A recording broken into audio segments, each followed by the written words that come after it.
Assalamualaikum warahmatullahi wabarakatuh. Hari ini, siri wacana sastra yang ke-9 akan membawa seorang tokoh jemputan iaitu Encik Omar Mamad. Siapakah beliau? Okey, mari kita kenali.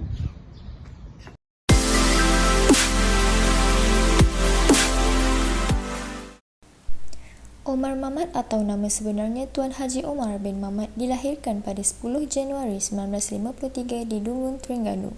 Beliau berkahwin pada tahun 1979 dan dikurniakan 2 orang cahaya mata. Beliau mula menulis pada tahun 1969 iaitu ketika beliau berumur 16 tahun. Omar Mamad pernah terlibat dalam penulisan rencana akademik dalam buku Komsas, cerpen dan novel. Genre pilihan beliau ialah cerpen dan novel. Karya Omar Mamad banyak berdasarkan penelitian, kajian perbualan dan pengalaman. Tema pilihan beliau lebih menjurus kepada persoalan tentang kekeluargaan, warisan masyarakat dan hasil pembacaan. Beliau menulis kerana ingin membuka mata masyarakat Melayu berkaitan tema-tema tersebut. Dah kenal lah tokoh jemputan kita iaitu Encik Omar Mamad. Okey, kalau dah kenal, mari kita teruskan webinar kita yang bertajuk Memacu Nilai Estetika dalam Pendidikan. Jom!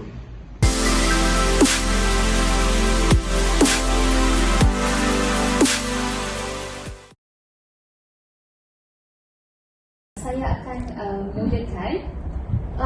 Segelintir masyarakat di negara kita memandang serong terhadap kerjaya sebagai sastra. Jadi mereka berpendapat bahawa kerjaya sebagai sastrawan ini tidak menjamin masa depan yang cerah, bahkan tidak menguntungkan. Sebagai contoh, dalam dunia pendidikan di negara kita, aliran sastra diletakkan sebagai kelas kedua berbanding aliran sains. Namun, perkara ini sebaliknya berlaku di dunia barat. Seperti mana yang kita tahu, mereka sangat memandang tinggi terhadap dunia sastra. Mereka sangat menghormati dan juga menyanjungi pengkarya seni dengan memberikan title dengan izinnya atau layanan istimewa kepada mereka. Jadi, apakah pendapat Pak Omar terhadap pemikiran masyarakat yang sedemikian? Terima kasih semua. Yang pertama, tanggapan yang saya yakini bahawa kita sebenarnya kita tidak mempeleketkan sastra, tapi pahaman sastra itu tidak disuburi daripada sekolah lagi. Kerana kita menganggap bahawa sastra ini tidak ekonomik nilainya. Jadi dan sesuai dengan proses, dengan kemajuan zaman, jadi sastra diketepikan, bukan tidak ada nilai. Ada nilai. Kita melihat bahawa beberapa orang penulis sastra remaja kaya-kaya. Beberapa orang penulis remaja yang Imam Muqtais, semua kaya-kaya penulis remaja. Dan kerana kita generasi dahulu dimomok oleh penjajah bahawa sastra itu ialah sebagai satu benda yang ayah. Contohnya dia buat cerita Mak Jenai. Banyak pokok kelapa dimatikan. Dia kata asyik orang Melayu ni asyik berayal. Satu kelemahan. Pak lebay malam tu nasi lebay malam. Pak kaduk tergadai ayam. Itu ialah satu tanggapan ataupun satu persepsi barat, cara untuk membunuh supaya orang Melayu, orang masyarakat Malaysia tidak ke hadapan, tidak meletakkan sastra sebagai satu aset yang bernilai. Dan benda itu telah digunakan oleh setengah orang yang berpahaman. Suka macam kita melihat pada hari ini, kenapa ada setengah orang memperjuangkan habis-habisan bahawa bahasa Inggeris itu satu benda yang sangat penting. Sedangkan kalau saudara tengok semalam perasmian Sultan Siriano, daripada awal, daripada presiden dia, daripada presiden Olimpik dia, semua cakap Vietnam. Satu pun dah cakap bahasa Inggeris. Jadi itulah persepsinya, kerana terletak kepada bagaimana kita nak menilai, kita nak menghargai, kita nak menyuburkan kembali dengan dengan peranan-peranan yang dimainkan oleh generasi awal sekarang. Balikkan semula bertanggapan tu. Macam sebab itu kalau saya pergi ke mana-mana, saya kata kita pelekehkan orang sastra kerana kita rasa orang sastra tu second class. Tapi sebenarnya masyarakat tamadun satu bangsa, Shakespeare, Cari Anwar, Abdullah Musi, ialah mereka ialah macam Abdullah Musi. Walaupun dia mengkritik masyarakat, kalau saudara baca buku pelayaran dia menjelaskan, tapi dia melihat bahawa masyarakat untuk nak maju mesti sanggup buat sesuatu yang berubah betul. Begitulah dalam sastra. Dan saya yakin bahawa sastra bukanlah sudah mati. Sastra tidak mati. Tapi peranan generasi baru melihat semula, menggilat semula, meletakkan dia sebagai di acuan yang betul. Jangan kita bila orang kata sastra tak bagus, memanglah dia kata orang sastra aja. Tengok Isam Sa'id janggut macam tu, tengok Marzuki Ali pakai sokok macam tu, tengok Piang Habib tak terurus rambut, yang terurus penulisnya macam Haji Samsudin, dia terurus semak dia suruh tajam macam dia. Jadi kita nak packing macam tu tau. Saya kalau saya pergi ceramah macam mana pun, ataupun sekarang saya pergi observe budak-budak get senior awal tu, saya diskan dengan penentu. Saya kata beri peluang budak ni mengajar Kansas, dan supaya budak faham. Jangan dia kata sekarang kita tak boleh dah sastra, orang tak. Sebab kita orang cerdik pandai macam penentu, macam awak graduan semua mahasiswa. Kalau orang cerdik pandai melabelkan pada itu tak yang budak, apatah lagi orang kampung, lagi drop lah, jadi jatuh lah. Begitulah yang pandangan saya dalam soal bagaimana masa depan, bagaimana pandangan masyarakat, dan kenapa kita tidak melihat mengimbau kembali peranan penjajah membunuh sastra itu. Kita takut Majnun itu, sedangkan Majnun satu usaha yang sangat baik. Dia dimatikan, jatuhkannya dia tu orang sastra ni hayal sampai dah puncak kan mati pula. Gitu. Okey. Baiklah, jadi saya dapat rumuskanlah bahawa Pak Omar berpendapat terhadap tanggapan tersebut perlu disuburi dan juga dididik sejak awal persekolahan lagi. Baiklah, soalan seterusnya. Seterusnya akan ditanya oleh saya sendiri. Okay, sastra merupakan warisan Melayu sejak zaman berzaman. Terdapat banyak perubahan atau inovasi dan kreativiti yang perlu dititik beratkan untuk menghasilkan karya yang mendapat tempat di hati pembaca pada era moden ini. Sebagai contohnya, Rohaini Mak Darin yang mendapat gelaran sastrawan muda. Malahan beberapa anak muda yang lain turut menjadikan penulisan sebagai kerja sampingan. Pada pendapat Pak Omar, sebagai seorang penulis yang berpengalaman atau otai, bagaimanakah pemilihan idea dilakukan agar mesej yang ingin disampaikan tidak klise dan relevan pada hari ini? Dia begini, dia selain daripada akademik, seorang penulis, dia wajib mesti ada cerdik. Satu, penulis mesti cerdik. Kedua, dia mesti banyak pengalaman. Ketiga, dia mesti ahli masyarakat. Sebab kalau kita tengok pendekatan sosiologi, bahawa penulis ialah juru cakap masyarakat. Kalau saudara menjadi penulis, kalau saudara tidak menggunakan pendekatan sosiologi itu, mana saudara tak boleh nak angkat sastra itu sebagai satu benda yang baik. Bahkan kalau kita tengok beberapa orang macam Tuan Haji Samsudin, kenapa dia dapat mengudah Sirai Award? Sebab karya-karya dia dengan sesuai dengan kebangkitan masyarakat Islam sekarang. Dia puisi sufi ke, banyak sufi banyak puisi Islam, dia banyak sufi, dia Samsudin. Kemudian Adrina Rani itu yang Sabah tu, dia banyak pada masyarakat sekitar. Bahkan saya, kalau saya, ini pengalaman saya, tapi saya tidak begitu bernasib baik. Kalau saya tengok daripada saya menulis, mula saya menulis, semua berkisar pada keluarga, semua masyarakat, daripada bila jodoh abang, bila semua sampai yang terbaru ni tu pentas roda. Dan dalam proses dia orang masa air mata Bukit Besi. Air mata Bukit Besi bagi orang Terengganu ialah bagi orang Dungu, Bukit Besi ialah satu bandar Manaus di Brazil pada satu masa. Kayu, sangat kayu. Orang yang kerja Bukit Besi pakai baju aero, pakai baju Benelzen, saat mandi sabun kemo, tu backpacking, mahal masa pada itu. Dan bila dia turun ke bandar tu Terengganu, dia mewah. Jadi seorang penulis yang baik ialah penulis yang peka dengan masyarakat, penulis yang ada ilmu masyarakat, yang disertai dengan kekuatan pengalaman dia sendiri. Dia tak boleh, penulis tidak boleh duduk dalam tempurung atau dalam kaca. Dia penulis tak boleh duduk macam dalam kaca, dia tengok keliling. Penulis mesti keluar daripada gelas baru boleh jadi penulis. Sebab itu saya, bahkan kalau saudara tengok Islam, Nabi pun suruh menggesa umat ni supaya keluarlah berhijrah, keluarlah merantau. Sebab itu saya dengan isteri saya, sejak saya penting, saya rasa 3 suku dunia saya pergi melantau.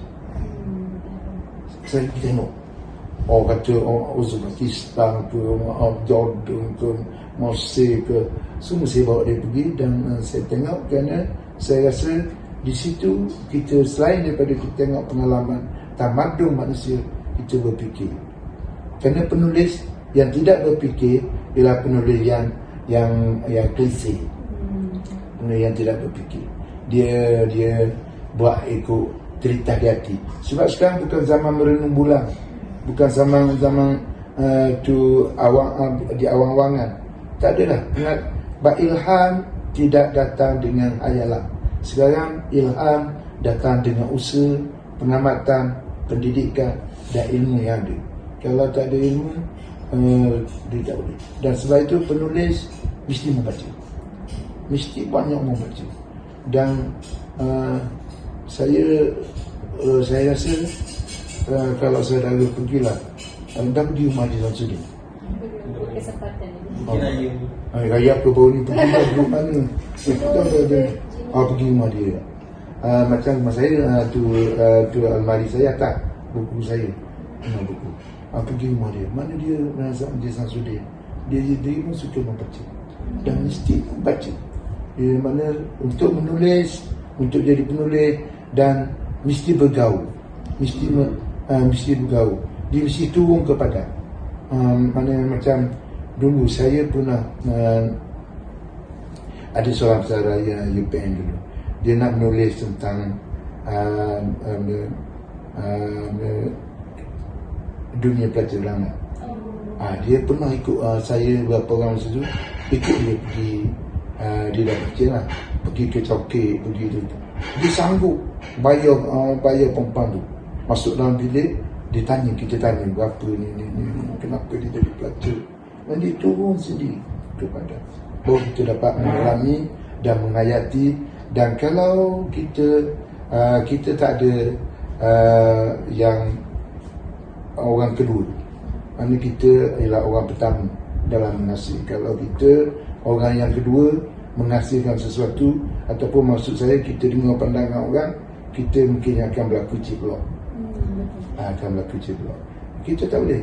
Macam saya cakap, kalau saudara ikut pengalaman saya, berpuluh-puluh cerpen saya, semua berkisar pada saya lebih suka kepada pengalaman saya sendiri. Bila saya pergi ke China, saya tulis cerpen Nobel, cerpen Nietzsche. Bila saya pergi ke mana-mana saya pergi, mana pengalaman itu, kerana saya sendiri berada di situ. Itu okey.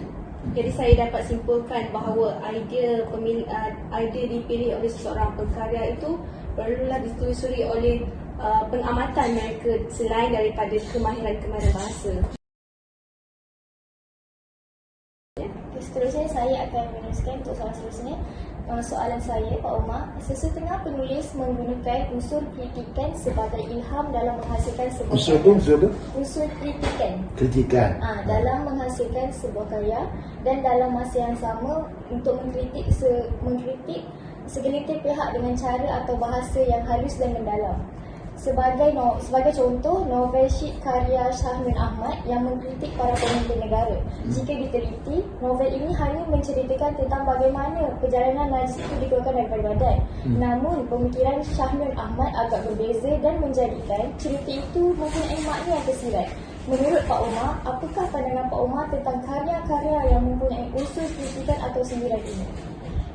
Dia begini, pandangan saya, kita berkawan. Kita sanggup menerima teguran dan memberi teguran. Bila dalam masyarakat berlaku benda macam tu, sebab kita birokrasi kita pelik sikit dengan masyarakat kita. Supaya macam kalau kita cakap lebih sikit, kena tangkap. Kita kritik kerajaan sikit, kena tangkap. Kita lawan kerajaan sikit, kena tangkap. Begitu juga. Supaya selagi macam itu. Sebab itu di barat ataupun di mana-mana di Indonesia sendiri, kalau saudara tengok walaupun misalnya ada isu-isu berapa orang penulisnya kena penjara, tapi diberi kebebasan berkarya. Sebenarnya kritikan, kalau kata tu saya kata beberapa pendekatan, misalnya pendekatan takmilah yang dikenalkan oleh Safi'i Bakar, pendekatan intertext, mana yang dikenalkan oleh Manasikan dan beberapa pendekatan lain, ialah pendekatan yang ingin melihat sesuatu itu kelainan. Kritik bukan mengkritik, dia kelainan sikit, mana daripada isu biasa, macam Syed ataupun Perdana ataupun beberapa novel sana yang akhir-akhir ni. Tapi Syed tu, sebab pada masa itu dia jadi isu kerana masa itu sedang berlaku pergolakan politik. Kalau zaman aman, zaman tenteram, zaman sekarang tak boleh. Zaman sekarang PH dengan bahasa nasional sedang berperang. Jadi cuba zaman itu, kalau zaman tenang, orang melihat kritikan itu sebagai satu benda yang baik. Bahkan daripada dulu lagi masyarakat kita ni susah sikit. Kita jumpa macam saudara juga. Saya dah tahulah kalau saudara bagus. Semua orang bila kita maki korang, kita kata korang, seronok je. Bila orang kata sikit, tarik ujung dulu. Apa itulah. Dan bahkan kalau saudara baca kisah pelayaran Abdullah Munsi, dia mengkritik masyarakat. Kita pun kata Abdullah ni murtad lah, Melayu DKK yang tak bagus. Tapi sebenarnya ia mengkritik bukan saja untuk menjatuh, tapi mengkritik tujuan untuk membina, mengatur, meluruskan sesuatu. Kita tidak melihat itu sastra itu sebagai alat untuk melepaskan perasaan. Dia bukan dia dendam, Zan tidak berdendam. Bukan sana aja. Misalnya siapa yang buat saya lupa nama, buat cerpen Raja Beruk, Azizi ke apa dia, saya lupa dah. Itu dalam sastra. Jadi isu besar. Jadi sebenarnya benda-benda semacam inilah yang kita perlu rasionalkan, kita naturalkan pemikiran kita. Kalau kita tidak itu, kita tak boleh terima kritikan. Sebab itu yang saya tekankan tadi, kritikan bukan untuk membunuh, tapi meluruskan, membetulkan dan memberi satu idea baru dalam penulisan. Kita tak mahu ada karya yang hanya straight forward, macam semasa cerita macam kalau Abu ada bola, Abu main bola, Abu suka main bola, ramai kawan-kawan Abu bermain juga, itu straight forward. Tapi kalau dia kata bola itu kepunyaan Abu yang dia bangga kerana dia dapat bersama dengan rakan-rakan, ada sedikit kelainan. Sedikit kelainan bahasa itu. Begitu juga macam Sahanun ke, ada bukan Sanuk Azizi ke ataupun kalau di dalam puisi misalnya Rawi aja kata di Sabah tu, kemudian kalau di Sarawak tu Jai Sahur, kemudian itu puisi dia pun bagus juga, Jai Sahur di Sarawak tu. Dia bukan begitulah. Dia bukan untuk membunuh, bukan untuk bukan untuk menjangankan, tapi kritikan perlu ada bagi saya. Cara langsung, cara tidak langsung, tapi pembaca harus menerimanya dalam bentuk yang terbuka, fikiran terbuka. Betul dalam bergaul kita menekankan pada hidup bermasyarakat, tapi kita sorry to say lah saya kata dalam masyarakat kita. Kalau orang ini misalnya yang saya katanya awak bukan Islam kan? Bukan Islam. Oh, mana bukan Islam? Awak Islam. Saya kata contohnya ini, saya kata kalau satu benda tu berlaku pada masyarakat India, hari-hari tunjuk perasaan, hari-hari pergi ke semua, tapi bila macam 8 orang budak mati di Johor Baskar Raja, orang Melayu senyap. Sebab kita lebih suka pada langsung, tapi tidak kepada semua pihak. Sebab tu Sarawak dia baik dengan Muhyiddin, dia rapat dengan Muhyiddin sebab dia rasa Muhyiddin tu berkecuali sikit. Muhyiddin berkecuali, sebab itu dia berkecuali. Dia tak nak supaya Sarawak nak supaya membangun negeri tu lebih penting. Sebab tu Sarawak maju sekarang. Budak dia bahasa Inggeris, bahasa utama dia sekarang di Sarawak. Sebab dia tak bikin dia lain, dia bikin maju, dia nak cari benda kesedaran keterangan. Jadi begitu juga puisi, kalau kita nak maju, kita mesti ada orang yang sanggup mengkritik, mesti ada orang yang sanggup mengalih sedikit perhatian. Jangan bendulkan karya kita, luar aja. Sebab itu dalam sekarang saya sekarang diberi tugas Ali Haji Samsudin, sebab dia tu jabatan kan. Walaupun badan dia kecil, saya takut dia. Saya takut dia. Jadi tugas saya sekarang, dia beri tugas saya dengan Kementerian Kebudayaan buat satu kajian tentang Rodat di Terengganu. Jadi minggu depan balik pergi Terengganu. Jadi saya nak betulkan itulah tanggapan orang pada Rodat. Orang kata Rodat ini menjanangkan masyarakat. Orang Terengganu ni dia jahil, dia tahu benda Rodat ni. Jadi generasi saya, Rodat itu dia anggap sebagai satu budaya yang menjanang. Tapi sebenarnya dia itulah satu benda yang kita nak betulkan. Begitulah dalam karya. Kritikan penting, sama ada langsung tidak langsung, bagaimana tanggapan pembaca. Kita kadang-kadang kita baca surat daripada saudara kita pun kita ada interpretasinya berbagai-bagai. Jadi begitulah. Bagi saya kritikan penting, dan terpulanglah kepada pembaca itu, jangan terlalu mempayahkan, menyusahkan pahaman pada sebuah karya itu. Okay? Baiklah Pak Umar, setakat yang saya faham, kritikan itu memang perlu dalam bersastra untuk membina, untuk membetulkan apa yang tidak betul, mesti yang Pak Umar katakan. Terima kasih Pak Umar. Kita teruskan dengan soalan yang seterusnya. Okey, soalan seterusnya, jika kita meneliti karya Pak Omar seperti Pentas Rodat, kita dapat mengaitkannya dengan warisan turun-temurun yang berlaku di Terengganu. Namun, mengapakah Pak Omar memilih idea atau pemikiran tentang Rodat itu sehingga terhasilnya novel Pentas Rodat, sedangkan masih terdapat lagi warisan turun-temurun yang lain seperti di Pulau Pinang kita ada Dendangan Boria, di Selangor Nyaring dengan Keroncong, Johor pula Tangkas dengan tarian Kuda Kepang, dan Kelantan popular dengan Dikin Barat serta wayang kulit. Bolehkah Pak Omar jelaskan serba sedikit? Dia gini, idea untuk menghasilkan, macam saya kata, saya menghasilkan yang terbaru ini dalam proses Dewan Bahasa itu ialah Air Mata Bukit Besi. Air Mata Puisi, Cinta Timur Barat. Cinta Timur Barat. Yang ini, selama ini, macam saya kata tadi lah, orang kata Rodak ni memang tak bagus.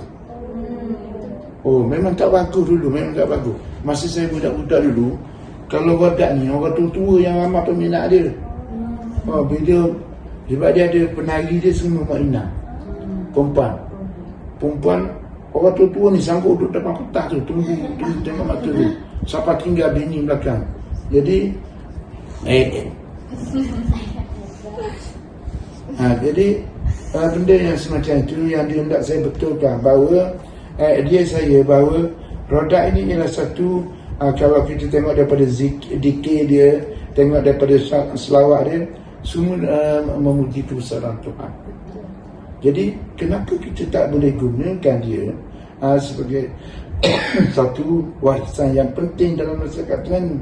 Kita bangga dengan wayang kulit di Barat, kita bangga dengan kuda kepan, kita bangga dengan macam-macam lah. Di negeri itu ada budaya masing-masing. Bagi saya, Terengganu dengan Ulit Mayang sebab dia ada sedikit unsur magic, macam unsur apa nak kata lah, unsur pemujaan. Jadi sedangkan dalam tak ada unsur pemujaan. Kalau saudara baca, dia memang betul-betul kehidupan anak seni. Dan pada minggu depan saya nak pergi dengan kementerian tu 21 Februari, memang nak jumpa betul-betul tokoh yang tinggal, yang mak mewarisi Rodak itu. Jadi tujuan saya menulis itu, satu, nak menunjukkan bahawa Terengganu tidak sunyi daripada kebudayaan yang patut ditonjolkan. Yang kedua, warisan Rodak ini perlu dibetulkan. Tanggapan selama ini bahawa orang kata Rodak itu tak bagus. Sebenarnya bagus. Bila tak bagus tu kerana dulu mungkin kerana perempuan, ialah dulu agama kurang. Dulu orang ni sorry lah, awak tak pakai tudung. Dulu orang perempuan Melayu lah Islam, kalau pakai tudung dia anggap ganjil. Dulu. Dan ni yang tak pakai tudung pula kita kata ganjil. Yalah. Gitulah dalam Rodak ni. Dulu Mak Inang dia pakai, ialah orang tu sebenarnya masyarakat kita, kalau saudara ikut, masyarakat kita dulu lagi tu tau, pergi mandi berkembang. Yalah, mandi berkembang di berkembang, mandi pula pakai telaga pula tutupnya dengan zinc, dengan daun. Dulu lagi tu. Dan itulah yang menyebabkan kadang-kadang dia tidak terdedah dengan macam-macam. Tapi sekarang buat apa dia nak jadi unsur yang sensitif? Sebab kalau dia nak tengok dalam anak wayang ramai lagi yang seksi, anak drama ramai lagi. Rodak itu kalau kita tengok pakaian betul-betul. Kita bagi pakai yang betul-betul, yang perempuan pula pakai kebaya ke, pakai yang betul-betul supaya dia tidak menjolok mata. Dan penari ni juga mesti tu pergaulan itu mesti terbatas. Jadi itu tujuan saya, nak melihat bahawa Terengganu mesti ada satu warisan yang tidak ada negeri lain. Mana orang kata Ulit Mayang tu pemujaan. Saya bukan saya kata tak bagus, tapi pemujaan. Ambil lagi Terengganu main pantai dah haram dah sekarang. Dulu kalau di Merang, kalau awak pergi Kuala Neruh tu, pergi Tamerang, pergi ke Batu Laki tu, main pantai tu. Jadi sekarang di Tanjung Keling, Melaka main pantai.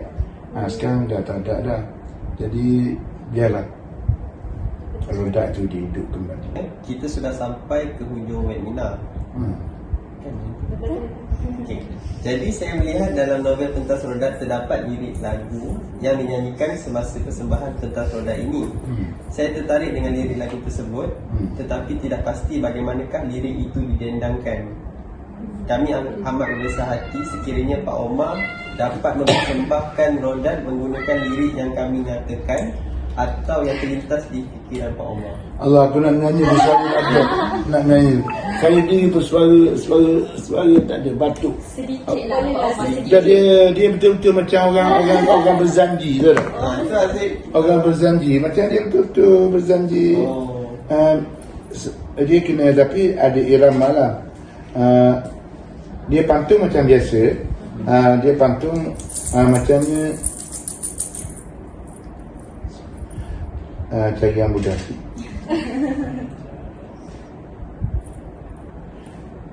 Yallamu ya hayu muyalana akayu ma yahya Allah qala baya. Nanti saya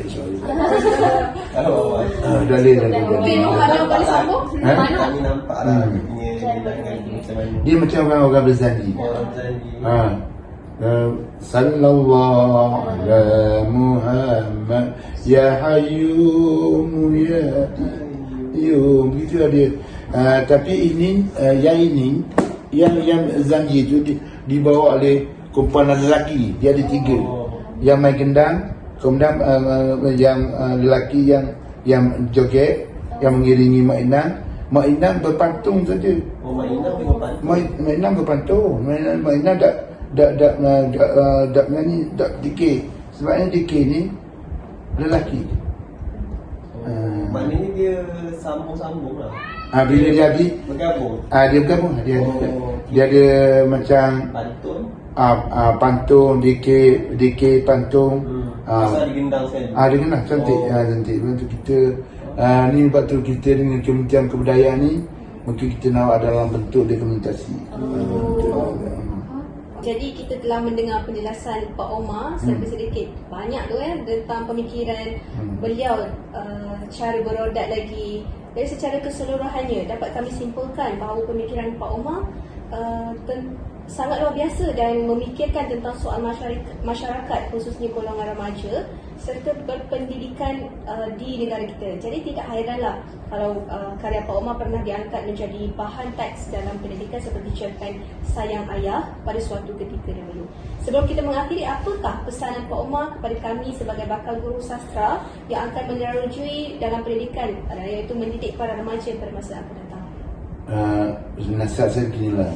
Hargailah sastra, hargailah penulis. Walaupun kita tidak rapat, tapi kita tekan sebarkan kepada murid kita bahawa penulis ialah manusia istimewa, anugerah Tuhan yang patut kita beri tempat pada dia. Satu. Yang keduanya, saudara mesti belajar memahami kandungan sastra. Belajar. Kau tak boleh beli cetak bulan pun, tak boleh baca cetak bulan pun, bacalah 3 bulan sekali Minggu Malaysia ke, berita minggu ke, berita air yang tu. Ada puisi, ada cerpen, mana kita menghargai. Dan yang paling penting sekali bagi saya bahawa jangan anggap sastra itu sebagai satu benda yang malak. Anggap bahawa kita yakin bahawa satu hari sastra akan digunakan dengan sebaik mungkin, diberi tempat sebaik mungkin dalam masyarakat kita, supaya kita tidak rasa kecewa. Jadi, tamatlah sesi webinar kita pada hari ini. Semoga apa yang dikongsikan oleh Encik Omar Mamad dapat dimanfaatkan bersama-sama. Sekian, terima kasih.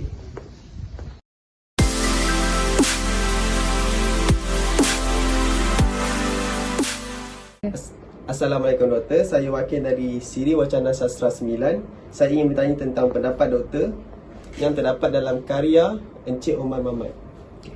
Bismillahirrahmanirrahim. Assalamualaikum warahmatullahi wabarakatuh.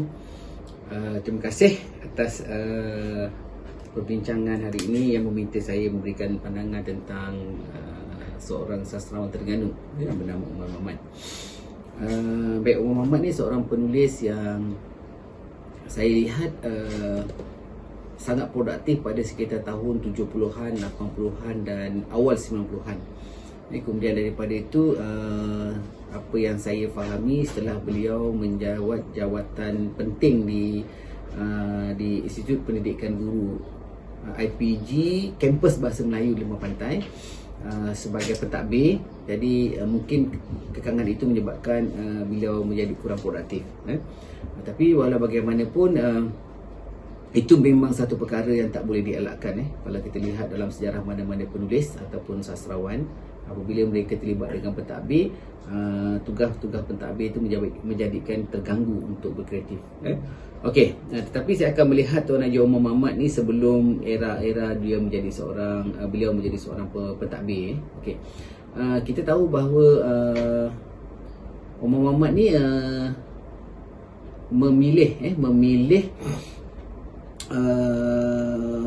tema yang sangat dekat hubungannya dalam konteks remaja dan juga dunia pendidikan. Kalau kita baca cerpen-cerpen Tuan Haji Omar Mahmat ataupun kita baca novelnya, banyak berkisar tentang wariku alam pendidikan. Watak-watak yang dipaparkan dalam karya-karyanya semua melihatkan kepada anak-anak ataupun remaja-remaja kampung yang terpaksa berhadapan dengan konflik dunia yang maju dengan ingin mengekalkan tradisi. Okay, contohnya saya boleh petik sebuah novel yang saya kira sekarang sedang hangat diperkatakan oleh Jabatan Kebudayaan dan Kesenian Negara, novel yang bertajuk Rodat. Dan novel ini saya difahamkan telah diusahakan untuk dijadikan filem. Bagaimana nak melihat budaya Rodat itu yang mula terhapus di Terengganu ataupun di Pantai Timur. Dan dalam novel ini saya merasakan bahawa pemikiran yang disampaikan ialah pertembungan di antara konflik orang muda dengan orang tua. Bagaimana budak-budak muda ataupun generasi muda hari ini tidak dapat mempertahankan nilai-nilai Rodat dalam kehidupan wilayah Orang Pantai Timur. Dan ini berlaku konflik di antara golongan muda dengan golongan tua. Ini contoh novel Rodat yang boleh saya kongsikan di sini. Dan dalam novel Angin Sekayu, Angin Sekayu ni ialah nama pusat peranginan di Terengganu, kan? Jadi bagaimana orang-orang kampung nak mengekalkan tradisi keindahan alam itu. Tetapi dalam novel ini generasi muda dah mula mengubah sistem itu. Dan ini berlaku juga konflik di antara golongan muda dengan golongan yang tua. Okey. Kalau dua persoalan yang saya paparkan tadi, satu kebudayaan, satu alam sekitar, sebenarnya bertolak daripada bagaimana sistem pendidikan hari ini yang tidak menekankan kepada aspek kepentingan menjaga warisan bangsa ataupun warisan alam. Itu tadi saya kata bahawa pemikiran Tuan Haji Omar dalam karya-karyanya memang banyak berkaitan dengan alam dan juga bagaimana cinta kepada mempertahankan warisan bangsa itu tadi. Dan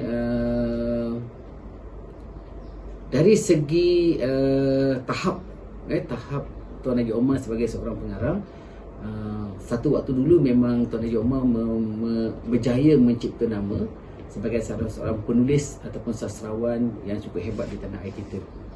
Tahun-tahun 80-an memang itu ialah tahun-tahun kecemerlangan Tuan Haji Omar Mahmat dalam dunia kreativiti ataupun dalam dunia kesusastraan Melayu.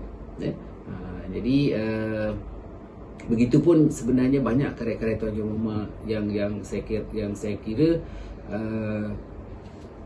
sangat sesuai dibaca oleh rakyat Malaysia, khususnya dalam konteks nak membina keyakinan jati diri terhadap mempertahankan seni warisan bangsa dan juga cinta kepada alam sekitar. Saya kira itu sajalah untuk pembuat saya ataupun pandangan saya secara ringkas tentang Tuan Haji Omar Mahmat. Okey. Terima kasih Dr. Syam atas pandangan yang diberikan sebentar tadi. Okey, sekian saja daripada kami. Terima kasih Doktor. Okey, sama.